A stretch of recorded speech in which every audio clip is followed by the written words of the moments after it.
ಕರ್ನಾಟಕ ರಾಜ್ಯದ ವಿಧಾನಸಭೆ ಮತ್ತು ವಿಧಾನಮಂಡಲ ಜಂಟಿ ಸಮಾವೇಶದ ಅಧಿವೇಶನದ ಈ ದಿನ ನಡೆದಂಥ ಘಟನೆ ಕರ್ನಾಟಕ ರಾಜ್ಯದ ಕರಾಳ ಇತಿಹಾಸವಾಗಿ ಭಾರತೀಯ ಜನತಾ ಪಾರ್ಟಿಯವರು ಸೃಷ್ಟಿ ಮಾಡಿದ್ದಾರೆ.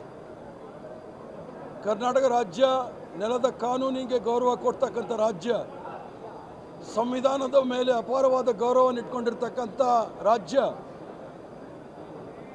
ಸಂವಿಧಾನಿಕ ಪದವಿಯಲ್ಲಿ ಇರ್ತಕ್ಕಂಥ ರಾಜ್ಯಪಾಲರು ಅಂತ ಹೇಳಿದಾಗ ಸಂವಿಧಾನದ ಮುಖ್ಯಸ್ಥರು, ಸಂವಿಧಾನವನ್ನು ಕಾಪಾಡ್ತಕ್ಕಂಥವರು ರಾಜ್ಯಪಾಲರು. ಇವತ್ತು ನಡೆದ ಘಟನೆ ಕರ್ನಾಟಕ ರಾಜ್ಯದಲ್ಲಿ ಒಂದು ಕರಾಳ ಇತಿಹಾಸವನ್ನು ಸೃಷ್ಟಿ ಮಾಡಿದೆ. ಕರ್ನಾಟಕ ರಾಜ್ಯಕ್ಕೆ ಮಸಿಯನ್ನು ಬಳಿಲಿಕ್ಕೆ ಪ್ರಯತ್ನ ಭಾರತೀಯ ಜನತಾ ಪಾರ್ಟಿ ನೇಮಿತ ತವರ್ಚಂದ್ ಗೆಲಾಟ್ರವರು ಇವತ್ತು ಮಾಡಿರ್ತಕ್ಕಂಥದ್ದು ಕರ್ನಾಟಕ ರಾಜ್ಯದ ಜನತೆಗೆ ಅಪಮಾನವನ್ನು ಮಾಡಿರ್ತಕ್ಕಂಥದ್ದು. ಸಂವಿಧಾನದಲ್ಲಿ ಇರ್ತಕ್ಕಂಥ ಆರ್ಟಿಕಲ್ 176(1) ಅದರ ಪ್ರಕಾರ ಸಂವಿಧಾನದಲ್ಲಿ ಭಾಳ ಸ್ಪಷ್ಟವಾಗಿ ಗವರ್ನರ್ ಅವರ ಅಧಿಕಾರವನ್ನು ಭಾಳ ಸ್ಪಷ್ಟವಾಗಿ ಹೇಳಲಾಗಿದೆ. ಕೌಲ್ ಅಂಡ್ ಶಕ್ದರ್ ಅಂತೇಳಿ ಪಾರ್ಲಿಮೆಂಟ್ರಿ ಪ್ರಾಕ್ಟೀಸ್ ಆ್ಯಂಡ್ ಪ್ರೊಸೀಜರ್ ಅದರಲ್ಲೂ ಸಹ ಭಾಳ ಸ್ಪಷ್ಟವಾಗಿ ಹೇಳಿದ್ದಾರೆ. ಯಾವ ಸರ್ಕಾರದ ಕ್ಯಾಬಿನೆಟ್ ತೀರ್ಮಾನ ಮಾಡಿ ಒಂದು ಸಂದೇಶವನ್ನು ಗವರ್ನರ್ ಮೂಲಕ ರಾಜ್ಯಕ್ಕೆ ಹೇಳಲಿಕ್ಕೆ ಅವರು ಮನವಿ ಮಾಡ್ತಾರೆ, ಅದನ್ನು ಅಕ್ಷರಶಃ ಅಲ್ಲಿ ಸದನದಲ್ಲಿ ಓದ್ತಕ್ಕಂಥ ಕೆಲಸ ಗವರ್ನರ್ ಮಾಡಬೇಕಾಗಿತ್ತು. ಗವರ್ನರ್ ಅವರು ಇವತ್ತು ಸಾಂಪ್ರದಾಯಿಕವಾಗಿ ಬಂದು ಏನು ಸರ್ಕಾರ ಕ್ಯಾಬಿನೆಟಲ್ಲಿ ತೀರ್ಮಾನ ಮಾಡಿ ಭಾಷಣವನ್ನು ರೆಡಿ ಮಾಡಿ ಕೊಟ್ಟಿದ್ದರು, ಅದನ್ನು ಸಂದೇಶವನ್ನು ತಯಾರು ಮಾಡಿ ಕೊಟ್ಟಿದ್ದರು, ಅದನ್ನು ಸಂಪೂರ್ಣವಾಗಿ ತಿರಸ್ಕರಿಸಿ ಅವ್ರದ್ದೇ ಆದ ಭಾಷಣವನ್ನು ಓದಿದ್ದಾರೆ.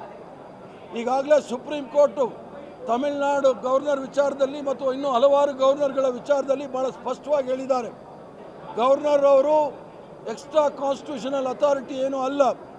ರಾಜ್ಯಪಾಲರು ಕರ್ನಾಟಕ ರಾಜ್ಯದ ಅಥವಾ ರಾಜ್ಯ ಸರ್ಕಾರದ ಕ್ಯಾಬಿನೆಟ್ ಏನು ತೀರ್ಮಾನ ತೆಗೆದುಕೊಳ್ಳುತ್ತೆ ಅದರ ಸಲಹೆ ಮೇರೆಗೆ ಅವರು ಕ್ರಮ ತೆಗೆದುಕೊಳ್ಬಹುದೇ ವಿನಃ ಅವರು ಸ್ವತಃ ಯಾವುದೇ ರೀತಿಯ ಅಧಿಕಾರ ಅವ್ರಿಗಿಲ್ಲ, ಯಾವುದೇ ರೀತಿಯ ಕ್ರಮ ತೆಗೆದುಕೊಳ್ಳಿಕ್ಕೆ ಆಗೋದಿಲ್ಲ, ಅವರ ಮನಸ್ಸು ಬಂದಂಗೆ ಸ್ವೇಚ್ಛಾಚಾರವಾಗಿ ಮಾಡಲಿಕ್ಕೆ ಆಗೋದಿಲ್ಲ ಅಂತ ಭಾಳ ಸ್ಪಷ್ಟವಾಗಿ ಹೇಳಿದೆ. ಈ ರಾಷ್ಟ್ರದಲ್ಲಿ ಇರ್ತಕ್ಕಂಥದ್ದು ವೆಸ್ಟ್ ಮಿನಿಸ್ಟರ್ ಪ್ರಾಕ್ಟೀಸ್ ಅಂದರೆ ಏನು ಬ್ರಿಟಿಷ್ ಪಾರ್ಲಿಮೆಂಟಲ್ಲಿ ಏನು ವ್ಯವಸ್ಥೆ ಇದೆ, ಕ್ಯಾಬಿನೆಟ್ ತಯಾರು ಮಾಡಿದಂಥ ವರದಿಯನ್ನು ಓದ್ತಕ್ಕಂಥದ್ದು ಬ್ರಿಟಿಷಲ್ಲಿ ಬ್ರಿಟಿಷ್ ರಾಣಿ ಇಲ್ಲ ಮಹಾರಾಜ ಮಾಡ್ತಕ್ಕಂಥದ್ದು. ಇದು ಪ್ರಜಾಪ್ರಭುತ್ವ ರಾಷ್ಟ್ರ ಆಗಿರೋದ್ರಿಂದ ಇಲ್ಲಿ ಗವರ್ನರು ಇಲ್ಲ ರಾಷ್ಟ್ರಪತಿಗಳು ಏನು ಕ್ಯಾಬಿನೆಟ್ ವರದಿ ಅಥವಾ ಒಂದು ವರದಿಯನ್ನು ಕೊಟ್ಟಿರ್ತಾರೆ ಅದನ್ನು ಆ ಸಂದೇಶವನ್ನು ಓದಬೇಕಾಗುತ್ತೆ, ನಾವು ಇವ್ರು ಸ್ವಂತ ಹೇಳಲಿಕ್ಕಾಗೋದಿಲ್ಲ. ಇವತ್ತು ಮಾಡಿರ್ತಕ್ಕಂಥ ಗವರ್ನರ್ ಅವ್ರು ರಾಜ್ಯಪಾಲರು ಮಾಡಿದ್ದಾರೆ ಏನು ಅಂತ ಹೇಳಿದ್ರೆ ನಾಗ್ಪುರ್ ಯೂನಿವರ್ಸಿಟಿಯಿಂದ ಬಂದಿರತಕ್ಕಂಥ 2 ಅಕ್ಷರವನ್ನು ಓದಿ ಇಡೀ ಕರ್ನಾಟಕ ರಾಜ್ಯದ ಜನತೆಗೆ ಅಪಮಾನ ಮಾಡಿದ್ದಾರೆ. ಅದರಲ್ಲಿ ನಾವು ಪ್ರತಿಭಟನೆ ಮಾಡೋ ಸಂದರ್ಭದಲ್ಲಿ ಭಾರತೀಯ ಜನತಾ ಪಾರ್ಟಿಯ ಕೆಲವು ಶಾಸಕರು ನನ್ನ ಬಟ್ಟೆಯನ್ನು ಹರಿದು ಹಿಂದೆಯಿಂದ ಹರಿದಿದ್ದಾರೆ, ಮುಂದೆ ಬರಲಿಕ್ಕೆ ಯಾರಿಗೂ ಧೈರ್ಯ ಇಲ್ಲ. ಅವ್ರಿಗೆ ರಣಹೇಡಿಗಳು, ಬ್ರಿಟಿಷರ ಬೂಟ್ ನೆಕ್ದವರು ಭಾರತೀಯ ಜನತಾ ಪಾರ್ಟಿಯವರು, RSS ಅವರು ಮುಂದೆ ಬಂದು ಹೋರಾಟ ಯಾವತ್ತೂ ಮಾಡಲಿಕ್ಕೆ ಅವ್ರಿಗೆ ಧೈರ್ಯ ಇಲ್ಲ. ಗವರ್ನರ್ ಮೂಲಕ ಕರ್ನಾಟಕ ರಾಜ್ಯದ ಹೆಸರಿಗೆ ಮಸಿ ಬಳ್ಳಲಿಕ್ಕೆ ಪ್ರಯತ್ನ ಮಾಡ್ತಾ ಇದ್ದಾರೆ. ಒಂದು ಪ್ರಗತಿಶೀಲ ರಾಜ್ಯ ಅನಿಸ್ಕೊಂಡಿರ್ತಕ್ಕಂಥದ್ದು, ಅತಿ ಹೆಚ್ಚಿನ GST ಕೊಡ್ತಕ್ಕಂಥ ರಾಜ್ಯ ಅನಿಸ್ಕೊಂಡಿರ್ತಕ್ಕಂಥದ್ದು, ಸಿಲಿಕಾನ್ ವ್ಯಾಲಿ ಅಂತ ಅನಿಸ್ಕೊಂಡಿರ್ತಕ್ಕಂಥದ್ದು, ಧರ್ಮ ನಿರಪೇಕ್ಷಿತ ರಾಜ್ಯ ಅಂತ ಅನಿಸ್ಕೊಂಡಿರೋದು, ಸರ್ವ ಜನಾಂಗದ ಶಾಂತಿಯ ತೋಟ ಅನಿಸ್ಕೊಂಡಿರ್ತಕ್ಕಂಥ ರಾಜ್ಯಕ್ಕೆ ಗವರ್ನರ್ ಅವ್ರಿಗೆ ಭಾರತೀಯ ಜನತಾ ಪಾರ್ಟಿಯವರು, RSS ರವರು ಕರ್ನಾಟಕ ರಾಜ್ಯಕ್ಕೆ ಮಸಿ ಬಳ್ಳಲಿಕ್ಕೆ ಪ್ರಯತ್ನ ಮಾಡ್ತಾ ಇದ್ದಾರೆ. ಇದಕ್ಕೆ ತಕ್ಕ ಉತ್ತರವನ್ನು ನಾವು ಸಹ ಕೊಡ್ತೀವಿ ಅನ್ನೋದನ್ನ ಇವ್ರು ತಿಳ್ಕೊಳ್ಬೇಕು.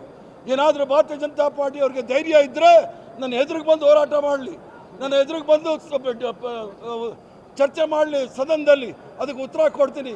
ಇವ್ರಿಗೆ ಫ್ಯಾಷನ್ ಆಗಿಬಿಟ್ಟಿದೆ, ಇವ್ರ ವಿರುದ್ಧ ಪ್ರೊಟೆಸ್ಟ್ ಮಾಡಿದ್ರೆ ಇಲ್ಲದೆ ಇರೋದೆಲ್ಲ ಪದಪುಂಜಗಳನ್ನ ಉಪಯೋಗಿಸಿ ಮಾತಾಡ್ತಾರೆ. ಇವ್ರು ಯಾರು ಅಂತ ಹೇಳಿ ಗೊತ್ತು. ಭಾರತೀಯ ಜನತಾ ಪಾರ್ಟಿಯವರು ನನ್ನ ಬಗ್ಗೆ ಏನು ಮಾತಾಡೋದು ಬೇಕಾಗಿಲ್ಲ.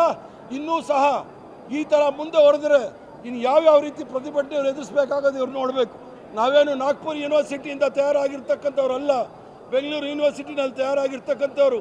ಇವ್ರಿಗೆಲ್ಲ ಸರಿಯಾದ ಉತ್ತರವನ್ನು ಕೊಡ್ಲಿಕ್ಕೆ ನಮ್ಗೆ ಧೈರ್ಯ ಇದೆ, ಶಕ್ತಿ ಇದೆ, ಆ ಒಂದು ನೈತಿಕತೆಯೂ ಇದೆ ಅನ್ನೋದನ್ನು ಇವ್ರಿಗೆ ಸ್ಪಷ್ಟವಾಗಿ ಹೇಳಲಿಕ್ಕೆ ಇಚ್ಛೆ ಬೀಳ್ತೇನೆ. ಗೂಂಡಾವರ್ತನೆ ಮಾಡಿದರೆ ರಾಜ್ಯಪಾಲರ ವಿರುದ್ಧ ಅವರು ಅಡ್ಡಿಪಡಿಸಿದ್ದಾರೆ. ಮೊದಲನೇದಾಗಿ ಎಚ್ ಕೆ ಪಾಟೀಲ್ ವಿರುದ್ಧ ಕ್ರಮ ಆಗಬೇಕು, ಇದನ್ನು ನಾವು ಮಂಡಿಸ್ತೇವೆ ಮತ್ತು ಇದನ್ನು ಖಂಡನೆ ಮಾಡ್ತೇವೆ ಅಂತ ಹೇಳಿದ್ದಾರೆ. ಈಗ ಭಾರತೀಯ ಜನತಾ ಪಾರ್ಟಿನೇ ಅದು ಗುಂಡ, ಭ್ರಷ್ಟಾಚಾರ, ವ್ಯಭಿಚಾರ ಪಾರ್ಟಿಗಳು. ಇವರು ನಮ್ಮ ಮೇಲೆ ಗುಂಡಾಗಿರಿ ಅನ್ನೋದೇನು ಹೇಳಬೇಕಾದಿಲ್ಲ. ಪ್ರತಿಭಟನೆ ಭಾರತೀಯ ಜನತಾ ಪಾರ್ಟಿಯ ಗವರ್ನರ್ ಅವ್ರಿಗೆ ನಾವು ಗೌರವಯುತವಾಗಿ ಈಗಾಗಲೇ ನಿನ್ನೆ ಅವ್ರು ಹೇಳಿಕೆ ಕೊಟ್ಟಿದ್ದಾರೆ, ನಾನು ಭಾಷಣ ಮಾಡೋದಿಲ್ಲ ಅಂತ ಹೇಳಿ. ಇಲ್ಲಿ ಬಂದ ಮೇಲೆ ಅವರು ಗೌರವಯುತವಾಗಿ ಭಾಷಣ ಮಾಡಬೇಕಾಗಿತ್ತು. ಭಾಷಣ ಮಾಡದೆ ಹೊರಗಡೆ ಹೋಗುವಾಗ ನಾವು ನಮ್ಮ ಹಕ್ಕು, ಅದನ್ನು ಪ್ರತಿಭಟನೆ ಮಾಡಿದ್ದೀವಿ. ಎಲ್ಲಾದರೂ ಟಿ ವಿನಲ್ಲಿ ಯಾರಾದರೂ ಗುಂಡಾಗಿರಿ ಮಾಡಿದ್ದಾರೆ ಅಂತ ತೋರಿಸಿ, ಗುಂಡಾಗಿರಿ ಮಾಡಿರ್ತಕ್ಕಂಥದ್ದು ಭಾರತೀಯ ಜನತಾ ಪಾರ್ಟಿಯವರು. ನನ್ನ ಬಟ್ಟೆಯನ್ನು ಹರಿದಾಕಿರ್ತಕ್ಕಂಥದ್ದು ಹಿಂದೆಯಿಂದ ಬಂದು ಹರಿದಿದ್ದಾರೆ, ಮುಂದೆಯಿಂದ ಅಲ್ಲಿಗೆ ಧೈರ್ಯ ಇಲ್ಲ ಇವ್ರಿಗೆ. ರಣ ಹೇಡಿಗಳು ಇವರು ಭಾರತೀಯ ಜನತಾ ಪಾರ್ಟಿಯವರು. ಯಾರು ಅಂತ ನಾನು ಹಿಂದೆಯಿಂದ ನೋಡೋಕ್ಕಾಗೋದಿಲ್ಲ. ಇದು ಭಾರತೀಯ ಜನತಾ ಪಾರ್ಟಿಯ ಕಿಡಿಗೇಡಿಗಳು ಮಾಡಿರ್ತಕ್ಕಂಥ ಕೆಲಸ ಸದನದ ಒಳಗಡೆ. ಮುಖ್ಯಮಂತ್ರಿಯವರು ಹೇಳಿದ್ದಾರೆ, ಘೋಷಣೆ ಮಾಡಿದ್ದಾರೆ, ರಾಜ್ಯಾದ್ಯಂತ ರಾಜ್ಯಪಾಲರ ನಡೆ ವಿರುದ್ಧ ಹೋರಾಟವನ್ನು ಮಾಡ್ತಾ ಕೈಗೊಳ್ತೇವೆ ಅಂತ ಹೇಳಿದ್ದಾರೆ. ಈ ಕಡೆ ಬಿಜೆಪಿಯವರು ಕೂಡ ರಾಜ್ಯಪಾಲರ ಸಮರ್ಥನೆಯನ್ನು ಮಾಡಿಕೊಂಡು ನಾವು ಕೂಡ ಹೋರಾಟ ಮಾಡ್ತೇವೆ ಅಂತ ಹೇಳಿದ್ದಾರೆ. ರಾಜ್ಯಪಾಲರ ಈ ನಡೆ ಸಂವಿಧಾನದ ವಿರುದ್ಧ ಇರ್ತಕ್ಕಂಥ ನಡೆ. ಸಾಂವಿಧಾನಿಕ ಪದವಿನಲ್ಲಿ ಇರ್ತಕ್ಕಂಥವರು ಯಾವುದೇ ಸಂದರ್ಭದಲ್ಲಿ ಯಾವುದೇ ವಿಚಾರದಲ್ಲಿ ಸಂವಿಧಾನದ ವಿರುದ್ಧ ಹೋಗ್ಲಿಕ್ಕೆ ಸಾಧ್ಯ ಇಲ್ಲ. ಸಂವಿಧಾನದ ವಿರುದ್ಧ ಹೋಗಿರ್ತಕ್ಕಂಥ ರಾಜ್ಯಪಾಲರಿಗೆ ಒಂದೇ ಒಂದು ನಿಮಿಷವೂ ಸಹ ರಾಜಭವನದಲ್ಲಿ ಇರಲಿಕ್ಕೆ ಯೋಗ್ಯತೆ ಇಲ್ಲ, ಅವ್ರಿಗೆ ಹಕ್ಕು ಸಹ ಇಲ್ಲ. ಕರ್ನಾಟಕ ರಾಜ್ಯದ ತೆರಿಗೆಯಿಂದ ನಡೀತಕ್ಕಂಥ ಈ ರಾಜಭವನ ಇವ್ರಿಗೆ ಯಾವುದೇ ಸಂದರ್ಭದಲ್ಲಿ ಇದೇ ಗಳಿಗೆ ಏನಾದರೂ ನಾಚಿಕೆ ಮಾನ ಮರ್ಯಾದೆ ಇದ್ದರೆ ಈ ತವರ್ಚಂದ್ ಗೆಲಾಟ್ರವರು ತಕ್ಷಣವೇ ರಾಜೀನಾಮೆ ಕೊಟ್ಟು ಅವರು ವಾಪಸ್ ಮಧ್ಯಪ್ರದೇಶಕ್ಕೆ ಹೋಗಿ ಅವರಲ್ಲಿರ್ತಕ್ಕಂಥ ಅಲ್ಲಿರ್ತಕ್ಕಂಥ ಅವರ ಕುಟುಂಬದಲ್ಲಿರ್ತಕ್ಕಂಥ ವ್ಯವಹಾರಗಳು ನೋಡ್ಕೊಳ್ಳಿ. ಇಲ್ಲಿ ಬೇಕಾಗಿಲ್ಲ.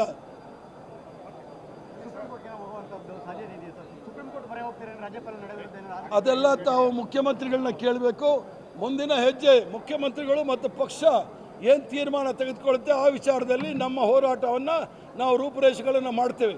ಯಾಕಂದರೆ ಯಾವುದೇ ಸಂದರ್ಭದಲ್ಲಿ ಕರ್ನಾಟಕ ರಾಜ್ಯ ಇಡೀ ರಾಷ್ಟ್ರಕ್ಕೆ ಒಂದು ಮಾದರಿ ರಾಷ್ಟ್ರವಾಗಿದ್ದು. ಗುಜರಾತ್ ಮಾಡಲ್ ಅಲ್ಲ, ಫ್ರಾಡ್ ಮಾಡಲ್ ಅದು.